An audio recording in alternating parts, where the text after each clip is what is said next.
अस्सलाम वालेकुम।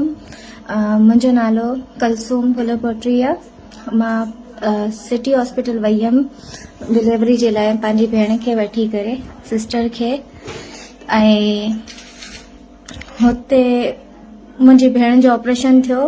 उन खां बाद सर चयो त तव्हां हितां दवायूं महांगियूं मिलंदियूं।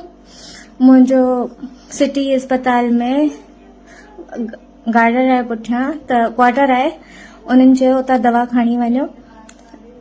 मां हुते वयमि त मूंखे चयईं त हुते तव्हांजो क्वार्टर आहे, हुते फैमिली रहंदी आहे, तव्हां हुतां दवायूं खणी वञो। उते वयमि त हुनजी फैमिली कान हुई, हे अकेलो हुयो। उते मूंखे बदतमीज़ी करण लॻो ऐं उतां मां भॼी करे निकिरी आयमि।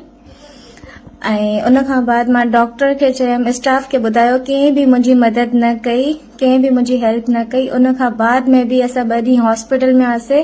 रोज़ मूंखे तंग करण लॻो ऐं उतां असां निकिरी आयासीं। त वरी ॿिए ॾींहुं, चौथे पंजे ॾींहं ते हॉस्पिटल आयासीं भेण खे ॾेखारण लाइ। उन खां बाद बि मूंखे तंग करण लॻो। असां इलाज करण लाइ बि उते नथा वञी सघूं, ॾाढो परेशान आहियूं। ख़ुदा असांजी मदद कई वञे। डॉक्टर ओटी में हुयो, ओटी जो डॉक्टर आहे असद शर।